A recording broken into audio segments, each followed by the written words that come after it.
It was an ordinary Monday morning. New York City had already come alive at full speed. Hundreds of people hurried through the streets, each racing toward their destination.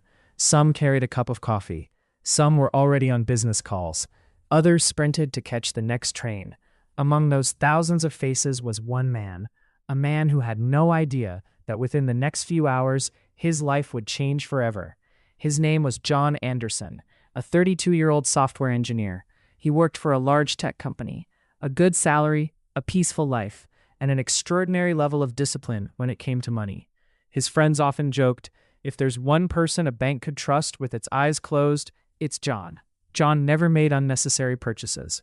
Every month, he carefully planned his budget, paid every bill on time, and maintained a credit score of over 800. Everything in his life seemed perfectly organized, or at least, that's what he believed. It was 8:15 a.m.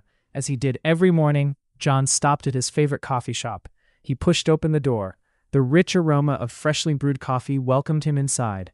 Smiling, he walked up to the counter. "One large latte, please." The cashier smiled and prepared his order.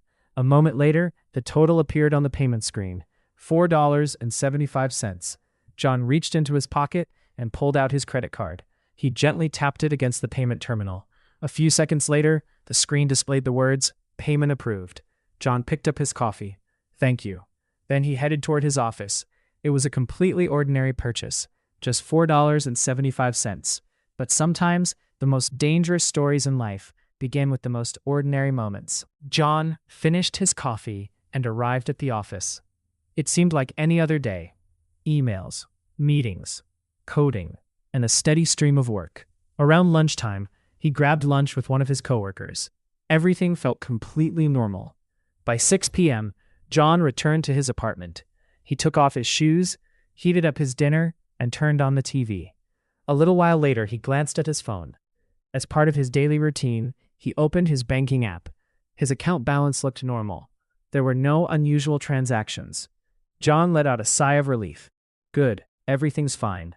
He locked his phone, turned off the lights, and went to sleep. But the night wasn't over. At exactly 3:17 a.m., the screen of John's phone lit up in the silence of his bedroom. Transaction approved. $1,499. A few seconds later, another notification. Transaction approved. $899. Then, a third one. Transaction approved. $449. In just 7 minutes, nearly $3,000 had been charged to his credit card, but John was still fast asleep. He had no idea what was happening. The next morning, his alarm went off. As usual, John picked up his phone. The moment he saw the notifications, the color drained from his face. What? How is this possible? He immediately pulled out his wallet. His credit card was still safely in his pocket. He looked back at his phone. Every transaction appeared to be legitimate. His hands began to shake.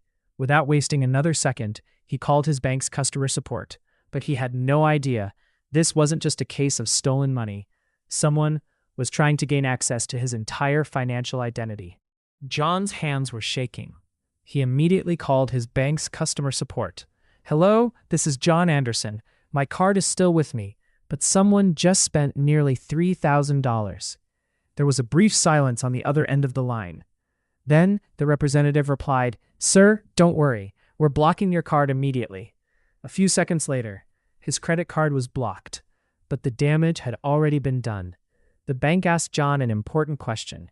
"Sir, have you used your card anywhere in the last 24 hours? John paused for a moment. "Yes, this morning at a coffee shop. I only bought a large latte." The bank representative immediately made a note. "All right, we'll investigate that transaction as well." The call ended, but one question kept running through John's mind. How could buying a single cup of coffee lead to something like this? At that very moment, in another part of the city, several computer screens glowed inside a dark room. Across those screens, credit card numbers, expiration dates, and payment records from different banks flashed rapidly. The same person who had spent the night using stolen credit cards sat back in his chair with a satisfied smile. He closed one file and opened another. "John Anderson," he whispered. "Excellent credit score, a high credit limit, the perfect target." He pulled up a security camera image from the coffee shop. It showed John tapping his card on the payment terminal. The criminal smiled. Just 5 seconds. That's all it took. But there was one thing he didn't know. The bank's fraud investigation team had already begun their investigation. And now, John wasn't the only one being hunted. The hunter had become the hunted. The very next day, John received a call from the bank's fraud investigation team. "Mr. John Anderson, we've completed the initial investigation into your case." John asked anxiously, "Have you found out how this happened?" The investigator took a deep breath. "We're confident the problem didn't start in your home or with your phone. It began where you bought your coffee."